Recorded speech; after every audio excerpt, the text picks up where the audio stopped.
आइए आइए मेरे दोस्त,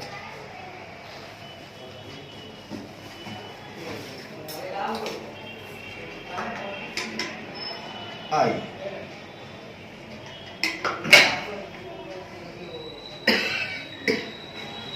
आइए मेरे दोस्त, अब हम लोग आगे की तरफ चलते हैं। आइए हम लोग देखते हैं कहानी को कहां तक आगे बढ़ना है। अब हम आज से शुरू कर रहे हैं चैप्टर नंबर 11 है और ये है आपका auditing and ethics.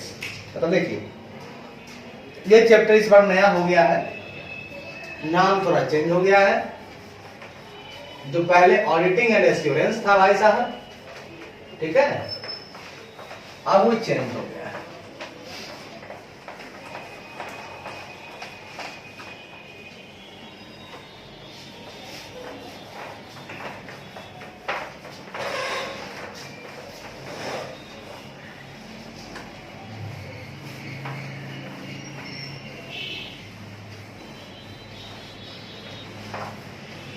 I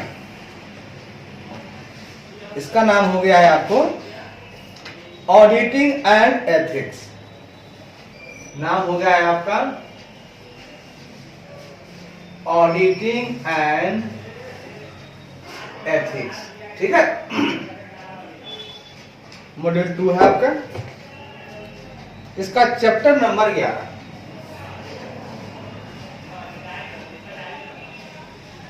chapter number है 11। ये है ethics and terms of audit.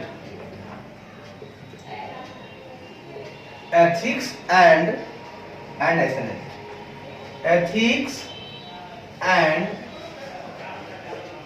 Terms of audit engagement of audit engagement, ठीक है। ठीक, इसका मतलब होता है भाई साहब,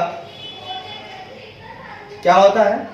इसका मतलब होता है लेखा परीक्षा कार्यों की लेखा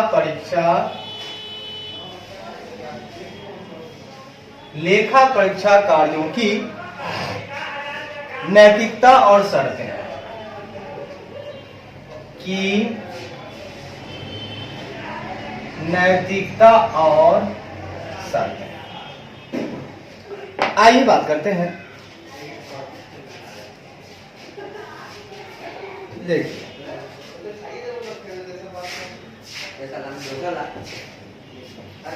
इसमें बातें हो रही हैं। सबसे पहले लर्निंग आउटकम्स मेरा होगा लर्निंग आउटकम्स। ये होता है आपका सीखने के परिणाम।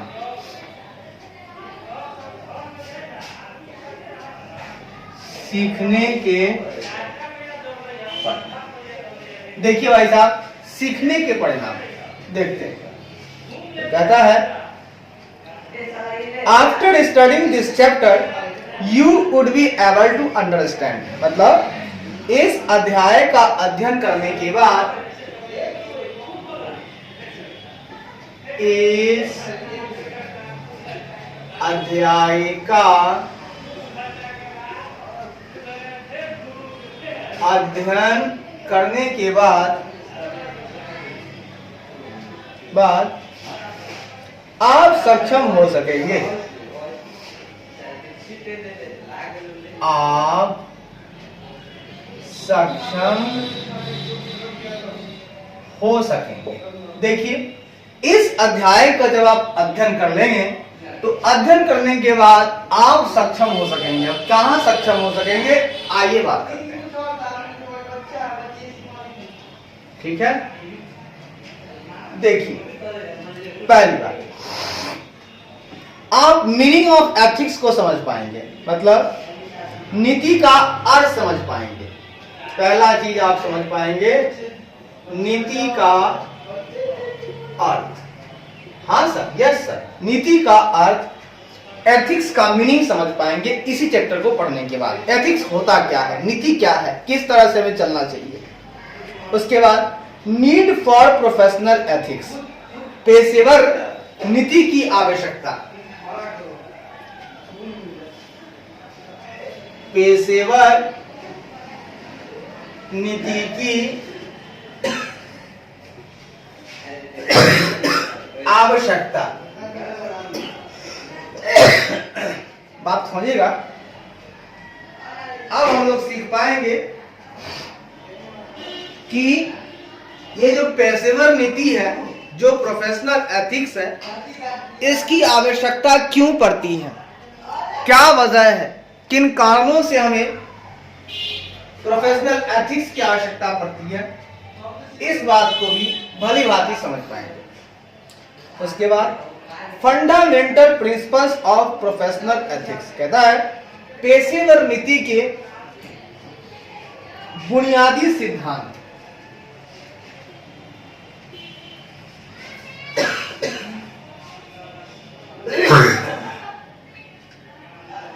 पेशेवर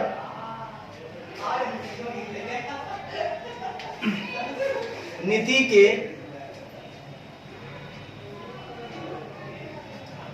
बुनियादी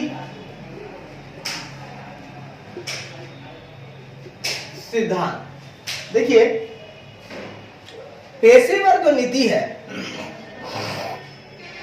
फंडामेंटल जो एथिक्स है, उसकी बुनियादी सिद्धांत क्या है, हम लोग इस बात को भी सीख पाएंगे। उसके बाद इंडिपेंडेंस ऑफ ऑडिटर, लेखा परीक्षकों की स्वतंत्रता, इसको भी सीख पाएंगे कि भैया लेखा परीक्षकों की स्वतंत्रता क्यों जरूरी है, वो किसी के, वो कब स्वतंत्र कहलाएगा कि हाँ भैया लेखा परीक्षक स्वतंत्र है, इसको भी हम लोग सीख पाएंगे। उसके बाद थ्रेट्स ऑफ इंडिपेंडेंस, भैया स्वतंत्रता के कुछ खतरे हैं, थ्रेट्स हैं, स्वतंत्रता के खतरे क्या है भैया, इसको भी हम लोग सीख पाएंगे कि आखिर इंडिपेंडेंस के कौन से खतरे हैं, कैसे खतरे हैं। अगर हम इंडिपेंडेंस को देखते हैं तो हमें क्या क्या खतरा मिलता है, क्या क्या खतरा मिल सकता है, इसको भी हम लोग सीख पाएंगे। जी ठीक है, सीख पाएंगे तो अच्छी बात है।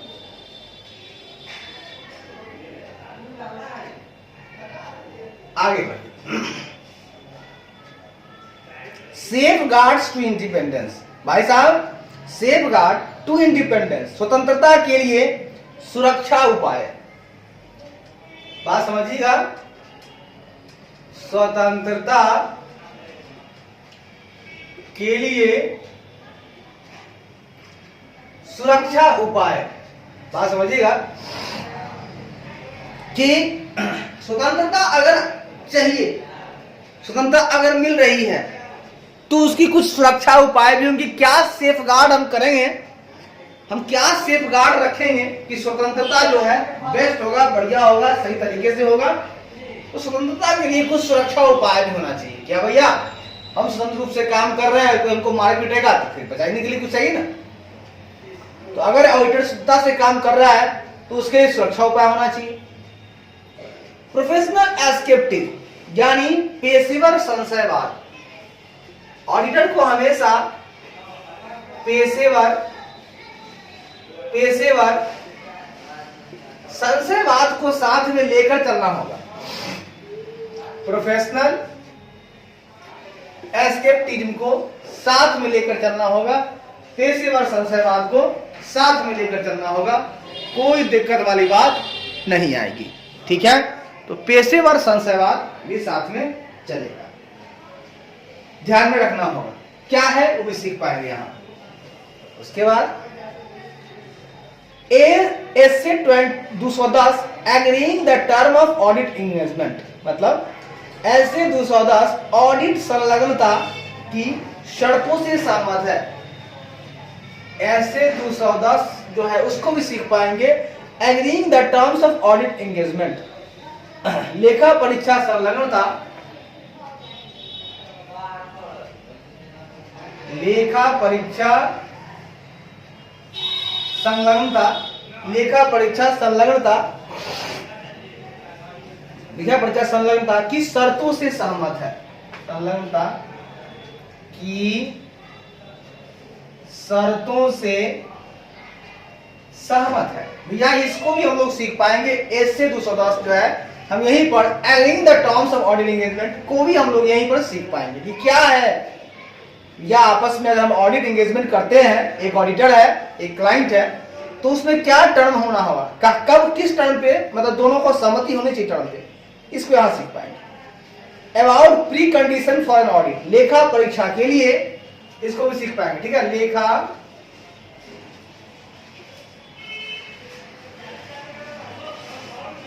लेखा परीक्षा के लिए, लेखा परीक्षा के लिए पूर्व शर्तों, लेखा परीक्षा के लिए पूर्व शर्तों के बारे में, पूर्व शर्तों के बारे में। भाई साहब ये जो ऑडिट हो रही है उसके बारे में हम बात कर रहे हैं कि उसका जो प्री कंडीशंस क्या है। मतलब अगर आपको लेखा परीक्षा करवाना है तो उसके पहले कुछ कंडीशंस होते हैं जिसको मैनेजमेंट को, आपके क्लाइंट को वो मानता है तब काम कीजिए। तो क्या है प्री कंडीशंस, उसको भी हम लोग सीख पाएंगे। बेसिक ओवरव्यू ऑफ SQC1, मतलब SQC होता है स्टैंडर्ड ऑन क्वालिटी कंट्रोल, मतलब गुणवत्ता नियंत्रण पर मानक, गुणवत्ता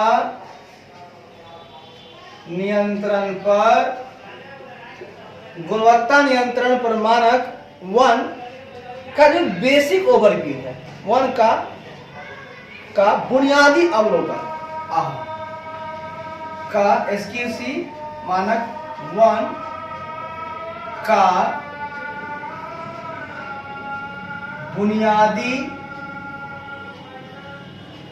बुनियादी अवलोकन उसका देखेंगे।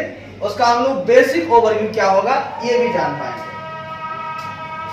आगे बढ़िए, कहता है बेसिक ओवरव्यू ऑफ ऐसे 220, मतलब ऑडिटिंग पर मानक 220, ऑडिटिंग पर मानक जिसको ऐसे बोलते हैं और इसको SQC बोलते हैं। ऐसे 220 कहता है उसका भी बुनियादी अवलोकन का, बुनियादी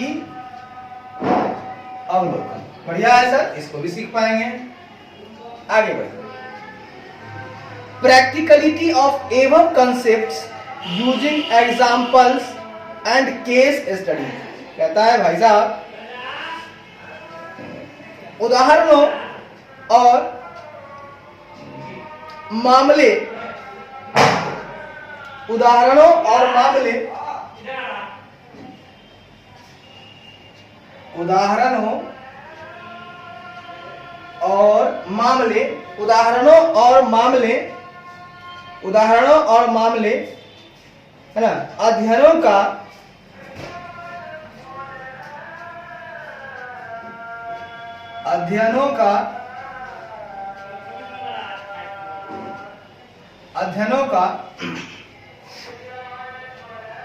उपयोग करके, अध्ययनों का उपयोग करके, हाँ करके उपरोक्त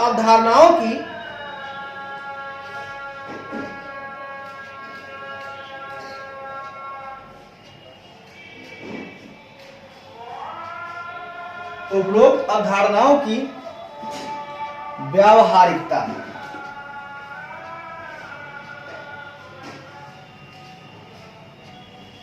वाह भाई वाह, बहुत कुछ सीख पाएंगे साहब यहाँ हम लोग। हाँ ये बात तो है, सीख तो हम लोग बहुत कुछ पाएंगे। देखिए क्या क्या सीख पाएंगे, इतनी बातें हम लोग इस चैप्टर में सीख पाएंगे। हम लोग भाई साहब सीख पाएंगे, इस अध्याय का अध्ययन करने के बाद हम लोग सक्षम हो जाएंगे। पहली बात, एथिक्स का मतलब क्या होता है, मतलब नीति का क्या अर्थ है, नीति होता क्या है। देखिए, एथिक्स हमको बहुत सारी चीजें बताता है।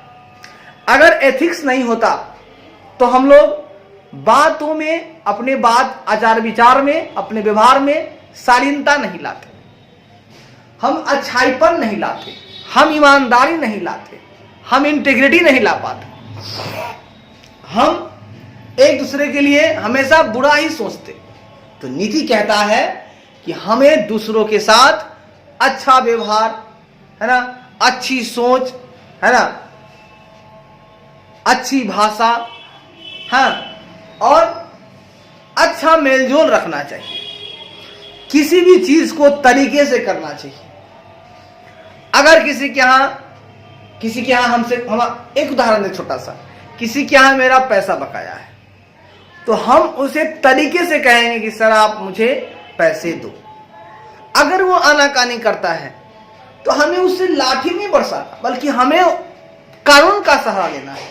कानून बने हुए हैं, इसीलिए तो नीति कहता है कि आप जो भी कदम बढ़ाइए बिल्कुल उचित उठाइए और सही रूप में उठाइए। हाँ, तरीका बिल्कुल एक योग्यता वाली होनी चाहिए, हाँ, एक नेचुरल होना चाहिए, एक जो है ना, हिसाब से होना चाहिए। तो यहां पर हम लोग नीति का अर्थ समझ जाएंगे। उसके बाद अब प्रोफेशनल भी एथिक्स होता है, एक होता है आपका पेशेवर नीति। अब हम बात करेंगे कि पेशेवर नीति क्या होता है भाई साहब।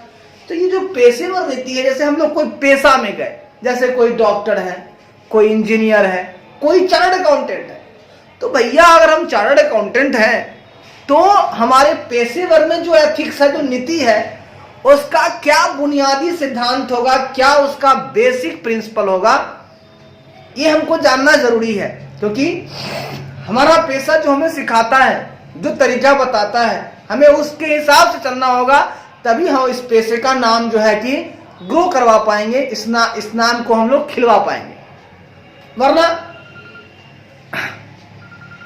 क्योंकि एक अच्छी डिग्री आपको मिल रही है, आपके पास अगर मैनर नहीं होगा, आपके पास तरीके नहीं होंगे, तो फिर आप कैसे अपने आप को साबित कर पाओगे। इससे हमारा जो आईसीआई है उसको लोग अच्छी बातें नहीं कहेंगे। तो अगर हम चाहते हैं कि बेस्ट तरीके सब कुछ हो, तो हमें नीति के साथ चलना होगा। पेशेवर नीति की जो बुनियादी सिद्धांत है उनका पालन करना होगा। जैसे ऑडिट करने चल रहे हैं, भैया स्वतंत्रता से कीजिए, बहकावे में आकर, है ना, मेल जोल करके अब काम मत कीजिए। आइए आगे बात करते हैं लेखा परीक्षकों की स्वतंत्रता। भाई साहब, ऑडिटर आप बनते हो, आईसीआई जब आपको डिग्री देती है, आप एज ऑडिटर आप कहीं भी उतरते हो फील्ड में, मैदान में। जब पेशा है आपका ऑडिटर वाला, तो आप में इंडिपेंडेंस होना चाहिए। आप इंडिपेंडेंटली काम करो, आप अपने क्लाइंट से मिलकर काम मत करो, आप उसको गलत रास्ते मत दिखाओ, आप उसकी गलतियों को ढूंढो, मैनेजमेंट की जो गलतियां हैं उनको ढूंढो और शेयर होल्डर के सामने लाओ। ऐसा नहीं, छुपाना नहीं है तुम्हें। तुम स्वतंत्रता से काम करो, बहकावे में आकर काम मत करो, लालच में आकर काम मत करो। हाँ, स्वतंत्रता के कुछ खतरे हैं, थ्रेट्स हैं, ये बात ही बिल्कुल सही बात है। अगर आप स्वतंत्रता से कोई काम करते हैं, अच्छे तरीके से करते हैं, तो दुश्मन भी हजार आ जाएंगे। तो खतरे हैं, लेकिन खतरों से हमें डरना नहीं है, मुकाबला करना है, उन खतरों को हटाना है हमें। ठीक है, तो स्वतंत्रता के क्या खतरे होंगे बताऊंगा मैं। फिर स्वतंत्रता के लिए भी कुछ सुरक्षा उपाय भी है। अगर खतरा है इंडिपेंडेंस से, अगर हम एज ए इंडिपेंडेंट काम करते हैं, खतरा मिलता है, तो मेरे लिए कुछ सेफगार्ड भी होते हैं। मैं उन सुरक्षा उपायों को ही बताऊंगा जिसको लगाकर आप अपने आप को खतरों से बचा सकते हो। फिर प्रोफेशनल एस्केप्टिज्म होता है, कहता है एक ऑडिटर को हमेशा संशय से काम करना चाहिए। हर चीज को ठीक है ऐसा नहीं करना है।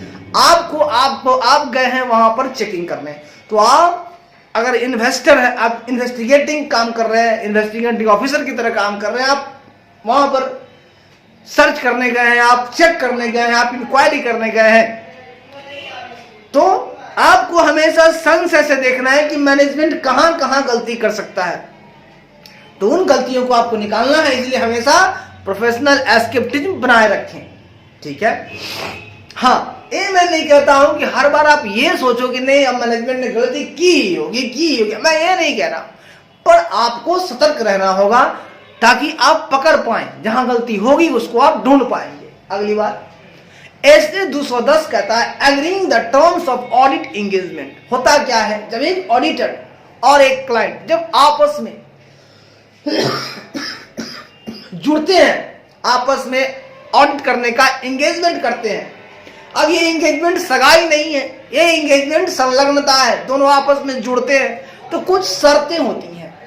तो जो शर्तें होती हैं भैया, उन शर्तों पे क्लाइंट को सहमत होना होगा, और क्लाइंट अगर कुछ शर्त रखता है तो ऑडिटर को सहमति होगी। अब दोनों आपस में सहमत होंगे तभी जाकर के भैया ऑडिट का काम मिलेगा या ऑडिटर लेगा।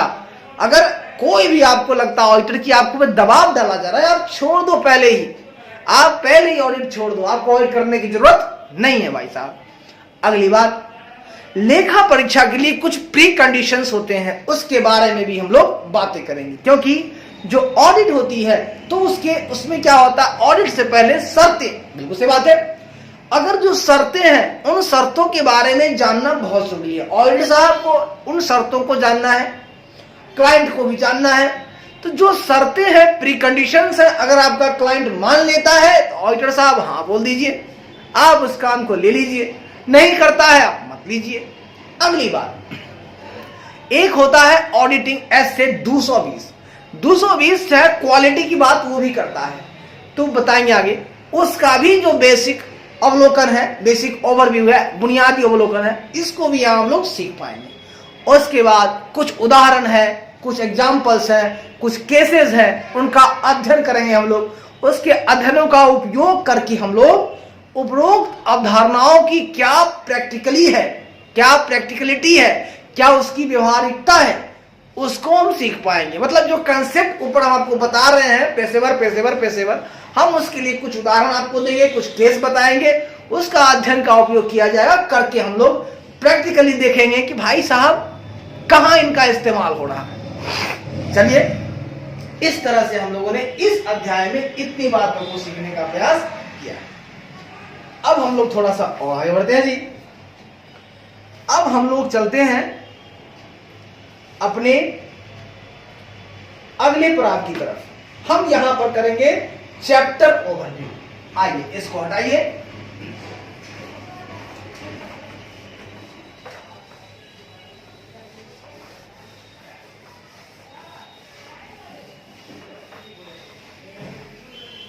अब हम लोग यहां पर करेंगे भाई साहब चैप्टर ओवरव्यू। चैप्टर ओवरव्यू मतलब अध्याय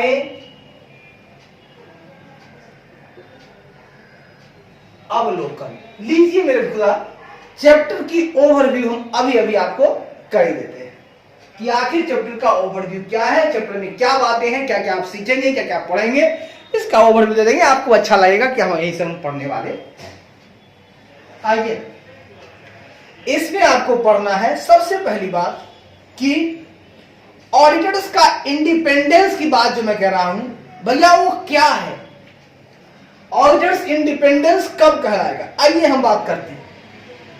अगर हम बात करेंगे ऑडिटर्स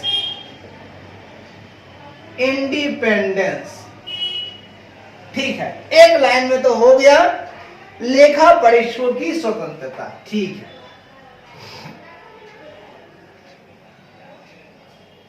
लेखा परीक्षकों की स्वतंत्रता की बात लीजिए, मैंने कर ली आपसे, लीजिए हमने कर ली लेखा परीक्षकों की स्वतंत्रता। चलिए भैया, लेखा परीक्षकों की स्वतंत्रता हो गई। अब मेरे भाई साहब ये जो लेखा परीक्षकों की स्वतंत्रता की बात है, तो जरा सा आप एक छोटी सी बात मुझे बताइएगा हाँ, क्या बताएंगे? हम आपसे ये बताना चाहते हैं कि लेखा परीक्षक स्वतंत्र कब कहलाएगा। आप तो बोलिए स्वतंत्रता कब, तो देखिए दो चीज दिमाग में रखिएगा। देखिए, कोई भी इंसान स्वतंत्रता तब कहलाता है स्वतंत्र कि जब हम जहां जाते हैं वहां हम पर कोई बंधन नहीं है, कैद नहीं, हम ढाट से जहां मन है वहां सो गए। ये कहता है फिजिकल, मतलब मेरा अपीयरेंस एकदम, हम अपीयरेंस एकदम डोलते हुए गए, वो मेरी मर्जी है, मतलब मेरा अपीयरेंस एकदम बेस्ट है, इसका मतलब हम स्वतंत्र हैं। अब कोई कह रहा है झुक के आओ, सुत के आओ, लेट के आओ, इसका मतलब मेरा स्वतंत्रता वहां पर दबा हुआ है। तो सबसे पहली बात, मेरा अपीयरेंस जो होना चाहिए, मेरी उपस्थिति होनी चाहिए फ्री, कोई दबाव नहीं है, मर्जी से आना है, जब दिल करे चले आना। जब दिल न लगे दिलदार हमारी गलियां जाना, ये सब क्या हुआ? फ्री माइंड, दिल नहीं लगा आ गए, तो इसको कहते हैं इंडिपेंडेंस इन अपीयरेंस। बहुत अच्छी बात है। तो पहली बात इसमें होनी चाहिए इंडिपेंडेंस इन अपीयरेंस, अपीयरेंस, ठीक है ना? अपीयरेंस अच्छी बात है। इसको बोला जाता है इंडिपेंडेंस इन अपीयरेंस, का मतलब उपस्थिति में स्वतंत्रता। बहुत अच्छी बात है सर, हमारा आना तो एकदम आराम से आ गए, तो सुनिए भाई साहब, हमको जब मन है आ गए, आप हमको स्वतंत्रता दिए,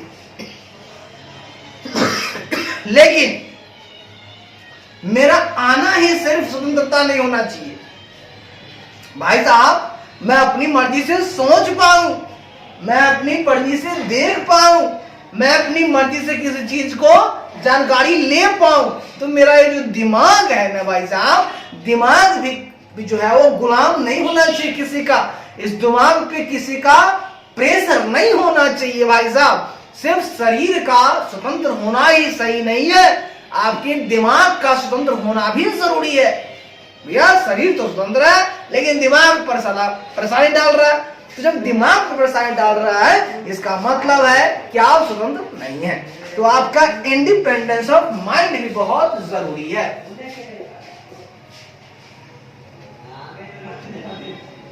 इंडिपेंडेंस ऑफ माइंड मतलब भाई साहब मन की स्वतंत्रता।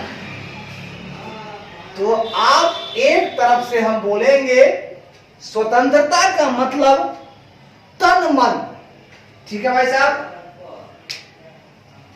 तन मन की बात करेंगे हम लोग कि तन तो स्वतंत्र है मगर मन नहीं, तो अच्छी बात नहीं है भाई साहब। जब हमारा तन भी स्वतंत्र हो, जब हमारा मन भी स्वतंत्र हो, तो हम बोलेंगे अगर लेखा परीक्षक का तन भी स्वतंत्र है, उसका मन भी स्वतंत्र है, इसका मतलब लेखा परीक्षक स्वतंत्र है भाई साहब। हाँ, स्वतंत्र है, दबाव में नहीं है। तो मैं कहूंगा independence of mind plus independence in appearance is equal to auditors independence. वाह सर, बहुत अच्छी और बेहतरीन बात की आपने। हाँ भैया, बातें तो बेहतरीन करता हूं मैं। अब यहां क्या क्या सीखेंगे आप उसको देखिए। यहां पर आप सीखेंगे एसए 210।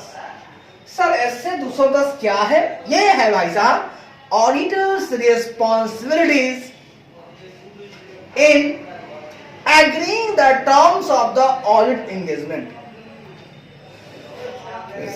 ऑडिट संलग्नता की शर्तों पर, ऑडिट संलग्नता की शर्तों पर, ऑडिट संलग्नता की, ऑडिट संलग्नता की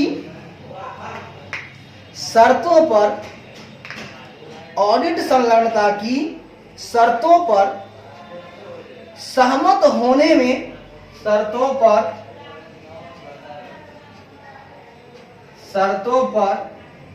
सहमत होने में लेखा परीक्षक की जिम्मेदारियां, होने में होने में लेखा परीक्षक की जिम्मेदारियां। बहुत अच्छी बात, बहुत उम्दा बात। सुनिए भाई साहब, सुनिए, मैंने कहा, क्या कहा सुनिए, मैं एस से 210 की बात कर रहा हूं यहां पर। आइए खुलकर बात करते हैं। आपका एस से 210 जो है वो बातें करता है audit engagement, terms of audit engagement, ठीक है। मतलब agreeing the terms of audit engagement, है ना, में क्या है, auditors responsibility, auditors responsibility in terms of audit, agreeing the terms of audit engagement. भाई साहब, जब ऑडिट की संलग्नता हो रही है, ऑडिट एंगेजमेंट हो रहा है और उनमें शर्तें हैं, तो उन शर्तों पर सहमत होने में हमारे ऑडिटर साहब की क्या जिम्मेदारियां हैं, हमारे लेखा परीक्षक की क्या जिम्मेदारियां हैं, हम लोग इस बात को भी सीख पाएंगे, भली भांति जान पाएंगे। सर बहुत अच्छी बात है, बहुत बढ़िया बात है, बिल्कुल सही कहा आपने, बातें तो अच्छी मैं करता हूं। आगे फिर हम लोग सीख पाएंगे एस से 220, एस से 220। आइए इसमें क्या सीख पाएंगे, तो कहता है engagement partners responsibilities with respect to relevant ethical requirements. कहता है engagement partners responsibility with respect to relevant ethical requirements. भाई साहब, हाँ भैया सुनिए,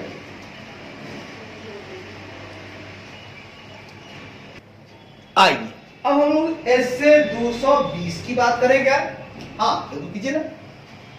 तो एस से 220 की बात करते हैं, तो कहता है engagement partners responsibilities with respect to relevant ethical requirements. मतलब प्रासंगिक नैतिक आवश्यकताओं, प्रासंगिक नैतिक, प्रासंगिक नैतिक आवश्यकताओं, आवश्यकताओं के रिस्पेक्ट में, के संबंध में, आवश्यकताओं, आवश्यकताओं के संबंध में, संबंध में एंगेजमेंट पार्टनर्स रिस्पॉन्सिबिलिटी, मतलब संलग्न साझेदारों या भागीदार की जिम्मेदारियां, संबंध में संलग्न भागीदारों की जिम्मेदारियां। सर क्या इसमें बातें होंगी? ये बात, ये जो एस से 220 है ना, ये एस से 220 कहता है कि रिलेवेंट जो रिक्वायरमेंट्स हैं किसके संबंध में, तो है ना, एंगेजमेंट पार्टनर्स की रिस्पॉन्सिबिलिटी के संबंध में क्या रिलेवेंट एथिकल रिक्वायरमेंट है, क्या उनकी नैतिक आवश्यकताएं हैं, इसको भी हम लोग जान पाएंगे। हाँ, कि भागीदार की जिम्मेदारियां क्या है, या जो एथिकल रिक्वायरमेंट है उसके रिस्पेक्ट में जो एंगेजमेंट पार्टनर है उनकी क्या रिस्पॉन्सिबिलिटी है। अगर जो एंगेजमेंट पार्टनर का मतलब होता है ऑडिटर, एंगेजमेंट पार्टनर कौन होता है? ऑडिटर। यहां पर एंगेजमेंट पार्टनर बोला जाएगा ऑडिटर को। ऑडिटर की क्या जिम्मेदारियां हैं, वो कौन से एथिकल रिक्वायरमेंट को कैसे वो मतलब निभाएगा, ये 220 में सीख पाएंगे। उसके बाद हम लोग SQC 1 को सीख पाएंगे। SQC 1 को सीख पाएंगे। सर ये क्या बातें हुई? तो SQC 1 होता है स्टैंडर्ड ऑन क्वालिटी कंट्रोल, मतलब ये होता है मेरे खुदा, स्टैंडर्ड ऑडिटिंग ये होता है SQC1 होता है स्टैंडर्ड ऑन क्वालिटी कंट्रोल, गुणवत्ता नियंत्रण पर मानक, इसको बोला जाता है गुणवत्ता नियंत्रण पर मानक। अगर हम इसकी बात करें, गुणवत्ता नियंत्रण पर मानक की बात करें, तो इसमें हमें सीखना होगा रिस्पॉन्सिबिलिटीज ऑफ द फर्म। हाँ, जहां तो है इंगेजमेंट पार्टनर का, SQC में क्वालिटी की बात जहां हो रही है वह रिस्पॉन्सिबिलिटी है फर्म का, for establishing policy and procedures regarding compliance with relevant ethical requirements. वाह, कहता है प्रासंगिक नैतिक आवश्यकताओं, प्रासंगिक नैतिक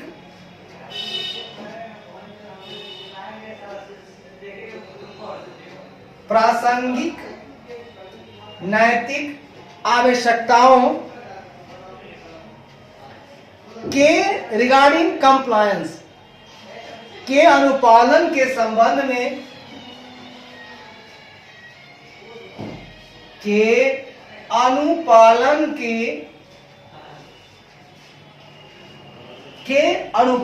के संबंध में, के कंप्लायंस के संबंध में एस्टेब्लिशिंग पॉलिसीज एंड प्रोसीजर्स के संबंध में नीतियों और प्रक्रियाएं स्थापित करने, नीतियां एवं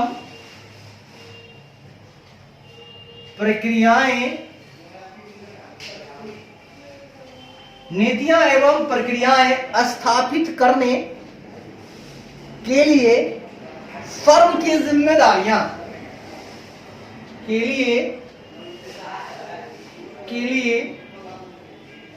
फर्म की जिम्मेदारी। सर ये क्या बातें हुई? SQC1 कहता है यहां भी वही बातें हैं, हमको कंप्लायंस देखना है रिलेवेंट एथिकल रिक्वायरमेंट का, लेकिन कहां देखना है?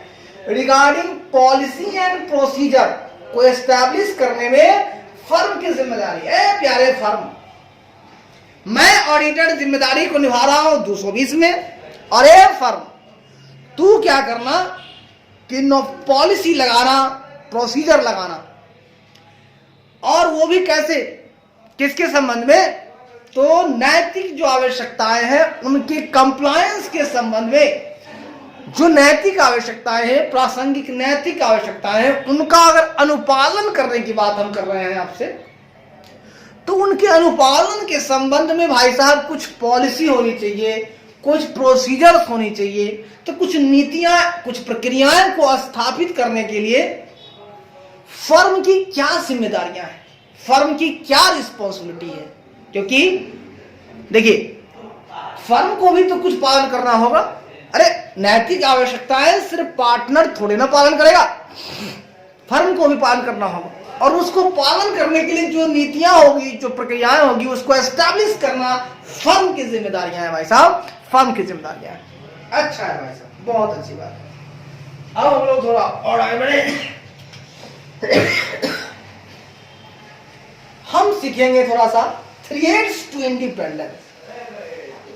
आइए, मैं सिखाना चाहता हूं आपको थ्रेड्स टू इंडिपेंडेंस। सर ये क्या सिखा रहे हो आप?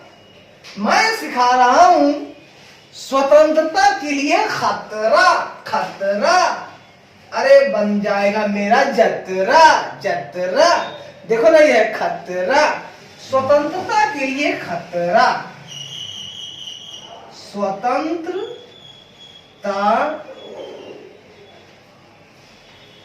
स्वतंत्रता के लिए खतरा।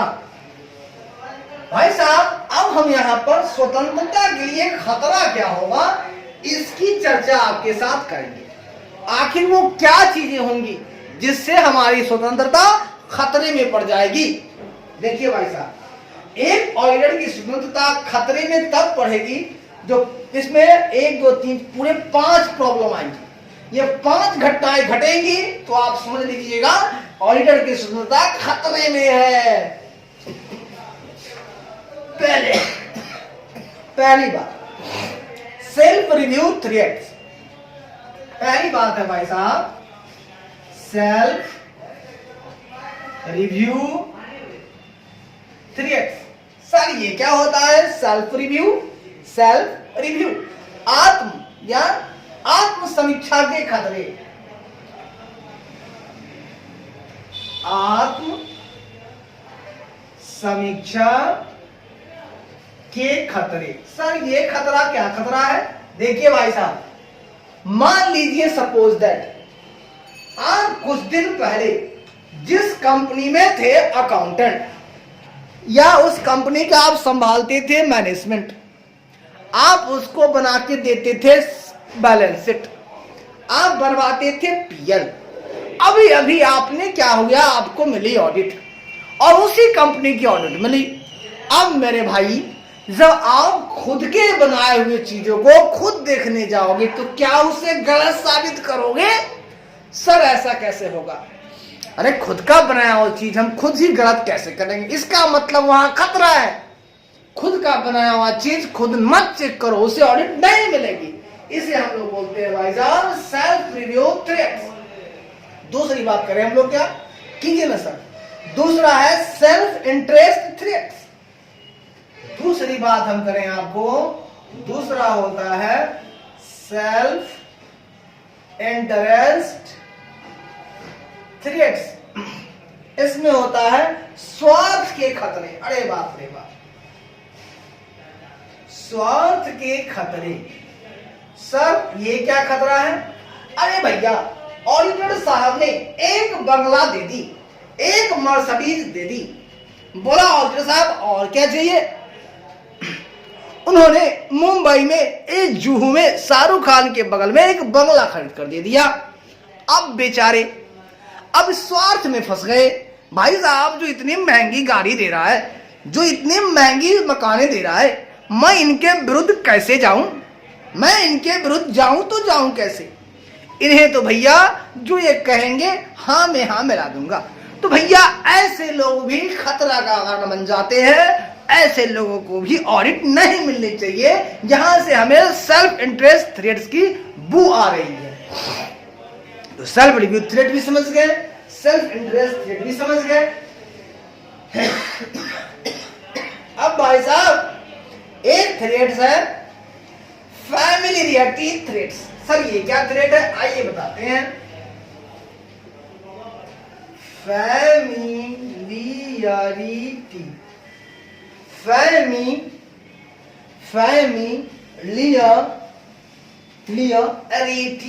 Familiarity threats. सर ये क्या हुआ? ये होता है भाई साहब घनिष्ठ परिचय के खतरे। घनिष्ठ परिचय के खतरे। सर ये क्या होता है? अरे भैया होता कुछ नहीं है, ये हमारे ऑडिटर साहब 20 सालों से काम करते आ रहे थे। आपस में भाईचारा का संबंध क्लाइंट से बन गया। दोनों आपस में चाय पीते हैं, साथ में पार्क में जाते हैं, साथ में फिल्में देखते हैं, साथ में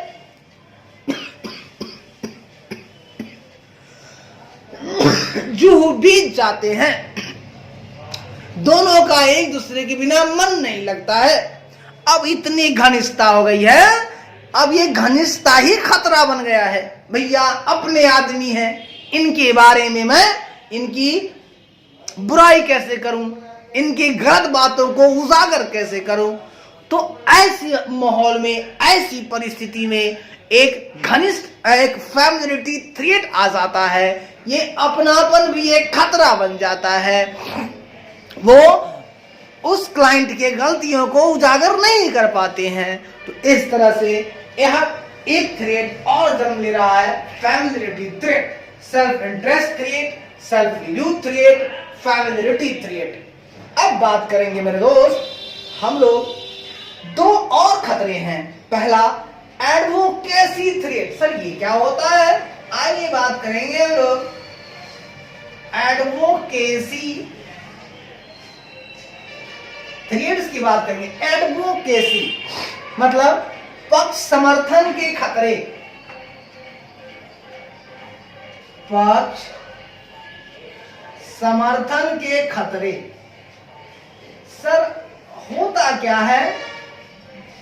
ये भी एक खतरा है। मतलब हम अपने क्लाइंट का पक्ष ले लेते हैं और उनको बचाते हैं, हम उनको नई नई विचार देते हैं, कहीं वो फंसते हैं, हम उनको निकालने के लिए अथक प्रयास कर देते हैं, उनको उनकी गलतियों को छुपा छुपा के उन पर पर्दा डाल डाल के हम लोग आगे बढ़ते हैं। तो आप गलत कर रहे हो। अगर आपका जो क्लाइंट है, आप उसके पक्ष में, है ना, समर्थन करके उनके गलतियों को छुपाने का काम करते हैं, तो यहां से खतरे की उत्पत्ति होती है, जिसे हम लोग बोलते हैं एडवोकेसी थ्रेट।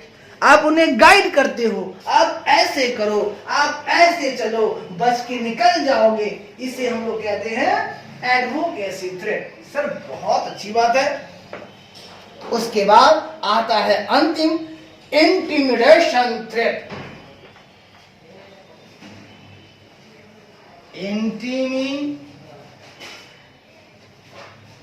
Intimidation threats. इसका मतलब डराने धमकाने के खतरे। इंटिमिडेशन थ्रेट्स, डराने धमकाने के खतरे,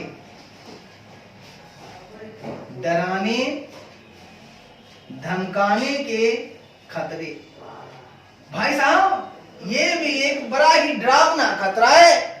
क्लाइंट कहता है ऑडिटर को, देखो अगर तुमने मेरा कहा नहीं माना तो मैं तुमसे वो बंगला छीन लूंगा, मैं तुम्हें ऑडिटर के पद से निकाल दूंगा। वो डराता है उसे कि तुम मेरे हिसाब से काम करो, वरना तुम्हें जो लाख रुपए की सैलरी मिल रही है वो छिन जाएगी। भाई साहब अब ऑडिटर डर जाता है, सहम जाता है और उनके कहे हुए कार्य को करने लगता है, उनके इशारे पर नाचने लगता है। तो यहां पर एक खतरा आ जाती है, जिसे हम लोग बोलते हैं इंटिमिडेशन थ्रेट। ये है भाई साहब डराने धमकाने के खतरे। तो इस तरह से हमारे पास हमारी स्वतंत्रता के भी खतरे हो गए, पूरे खतरे हैं। जतरे जतरे ओ भैया मोरे खतरे खतरे। आइए भाई साहब, तो खतरा हो गया आपको 1 2 3 4 5, तो खतरा हो गया है ना। तो देखिए पहला खतरा है सेल्फ रिव्यू थ्रेट, दूसरा खतरा है सेल्फ इंटरेस्ट थ्रेट, तीसरा खतरा है फैमिलियरिटी थ्रेट, चौथा खतरा है एडवोकेसी थ्रेट और पांचवा खतरा है इंटिमिडेशन। चल बहुत अच्छी बात की आपने, मजा आ गया। अब हम लोग थोड़ा सा और आगे बढ़ने का प्रयास करेंगे। भाई साहब सुन के लीजिएगा।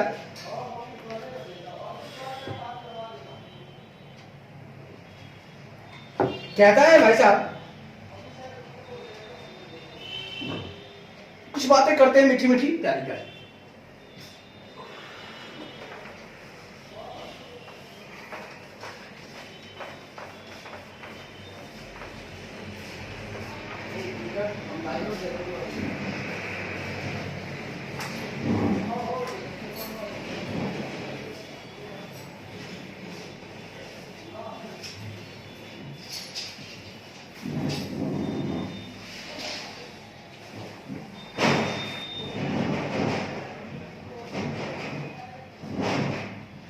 कहता है human civilisation is built upon ethics.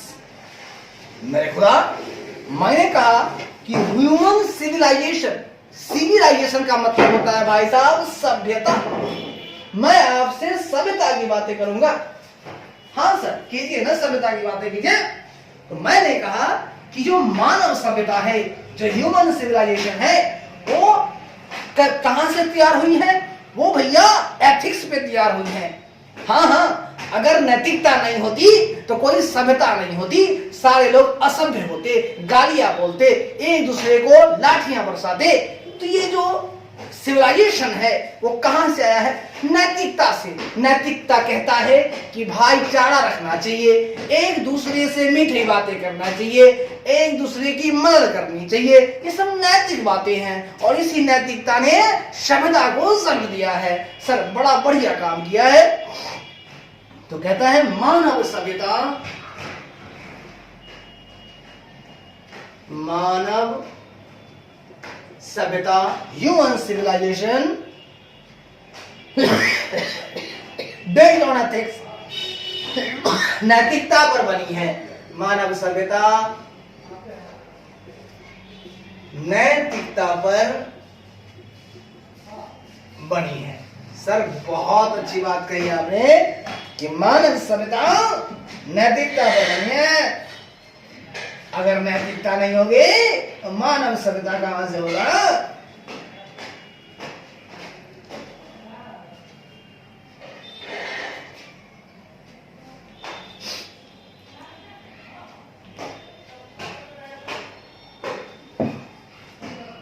आइए मेरे वाले, दूसरी बातें करो क्या?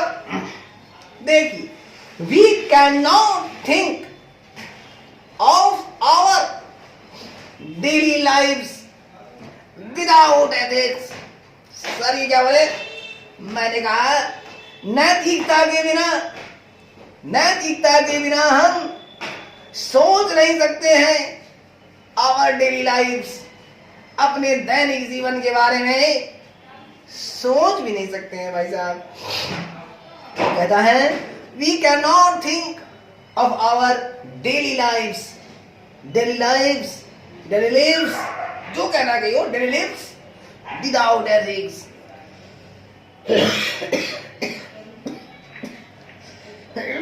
नैतिकता के बिना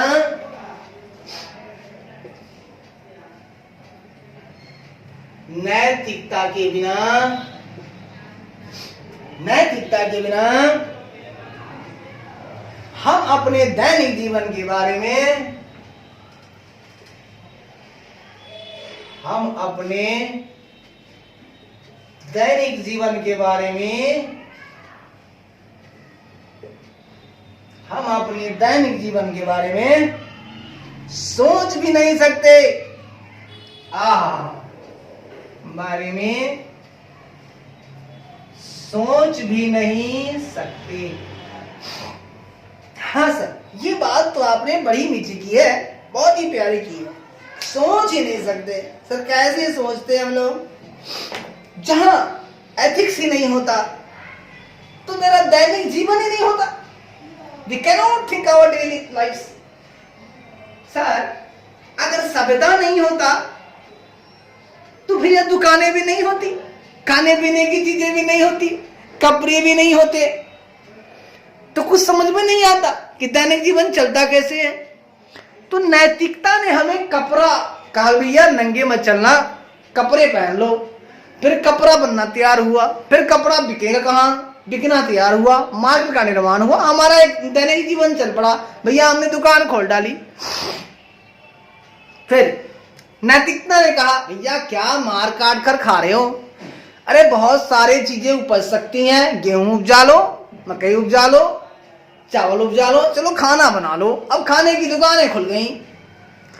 यानी मेरा कहना है भाई साहब, अगर नैतिकता के बिना अगर हम बात करें तो हमारा दैनिक जीवन के बारे में हम लोग हम लोग सोच ही नहीं सकते। बिल्कुल सही बात, हम लोग सोच ही नहीं सकते हैं।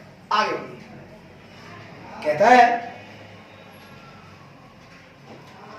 Think of any individual of human activity, मानव गतिविधि के किसी भी प्रयास के बारे में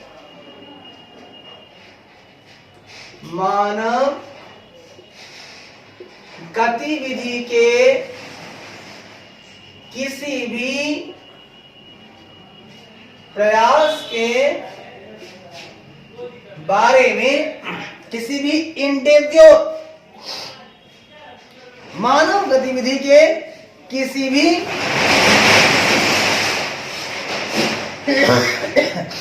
भी प्रयास के बारे में, इंडिविजुअल के बारे में, थिंक बारे में, सोच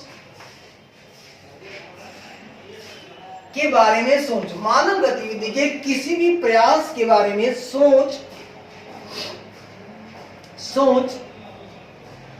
B it imparting of education, impart करना, एजुकेशन, चाहे वह शिक्षा प्रदान करना हो, चाहे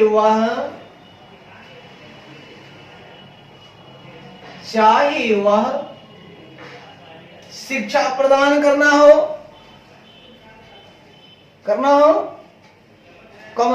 रनिंग ए बिजनेस, व्यवसाय चलाना हो,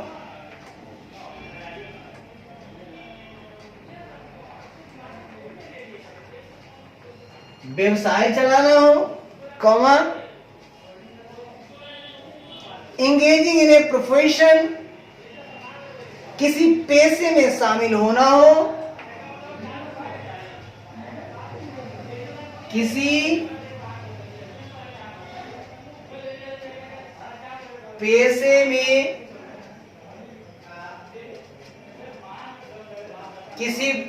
में शामिल होना हो, या carrying out public administration affairs, या सार्वजनिक प्रशासन के मामलों, या सार्वजनिक प्रशासन के मामलों को कैरी, मामलों को चलाना हो,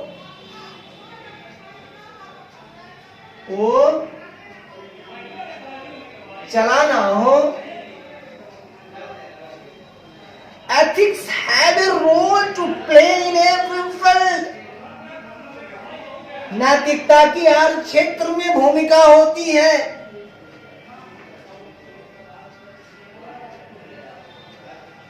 नैतिकता की हर क्षेत्र में भूमिका होती है।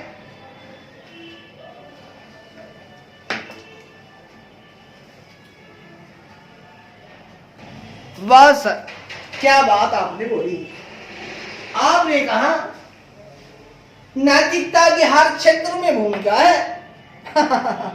Ethics have a role to play in every field, हर क्षेत्र में वो खिलाड़ी है।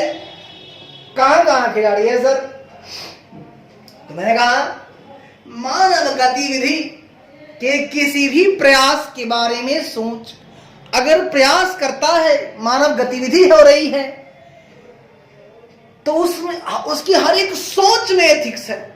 वाह, मानव क्या कर सकता है साहब, चाहे वह शिक्षा प्रदान करना हो, व्यवसाय चलाना हो, किसी पेशे में शामिल होना हो, या सार्वजनिक प्रशासन के मामलों हो को चलाना हो, हर जगह नैतिकता की हर क्षेत्र में भूमिका होती है। वाह, गजब की बात हो रही है भाई साहब, नैतिकता की हर क्षेत्र में भूमिका होती है। आगे कहता है एथिक्स गाइड अस, नैतिकता हमारा मार्गदर्शन करती है, नैतिकता हमारा मार्गदर्शन करती है, नैतिकता हमारा मार्गदर्शन करती है भाई साहब। और क्या करती है?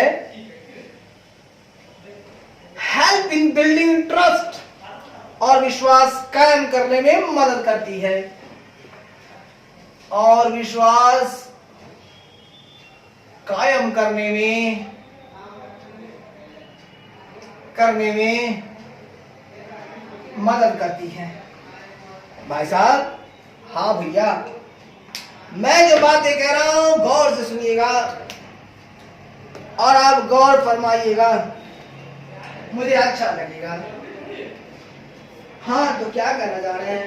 मैं कहना चाह रहा हूं, अगर नैतिकता नहीं होती, नैतिकता हमारा मार्गदर्शन करती है, अगर हम नैतिक होते हैं तो मुझे गाइड करती है कि आप चोरी ना करो। अगर नैतिकता है, कहता honesty is the best policy, ईमानदारी सबसे अच्छी नीति है। अब उन्नति में आ गया तो ईमानदार हम बन जाएंगे, चोर नहीं बनेंगे। हमारा मार्गदर्शन कर रही है वह है। दूसरी तरफ विश्वास कायम करने में मदद करती है। अगर हम किसी की रुमालगिरी हो, अगर उठाकर उसे दे देते हैं, विश्वास जम जाता है भाई साहब।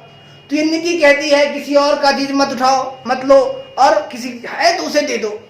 अब नीति के हिसाब से मैंने उसे दे दी, अब हम दोनों में विश्वास हो गया। वो कहा भाई तू तो महान है यार, तू बहुत अच्छा है, दिलदार है, तू आजा करे लग जा। अब विश्वास जमा ली हमने, तो नीति हमें विश्वास भी हमारी जमाने के काम करती है। इस तरह से हम लोगों ने कुछ बातें सीखी।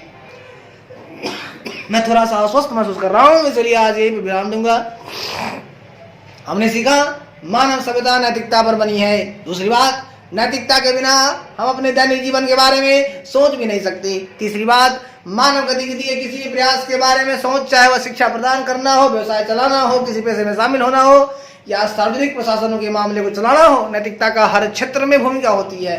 नैतिकता की हर क्षेत्र में भूमिका होती है। अगली बात, नैतिकता हमारा मार्गदर्शन करती है और विश्वास कायम करने में मदद करती है। चलिए भाई साहब, आज थोड़ा सा हम यहीं पर विराम लेते हैं। जान रही है मस्त मुस्कुराते रहिए। नया चैप्टर का आरंभ कर दिया मैंने। अब मैं आपको बोलना है we are energetic, we are energetic, we are energetic. वंदे मातरम, वंदे मातरम, वंदे मातरम। जय हिंद, जय भारत। जा रहे हैं मस्त रहिए।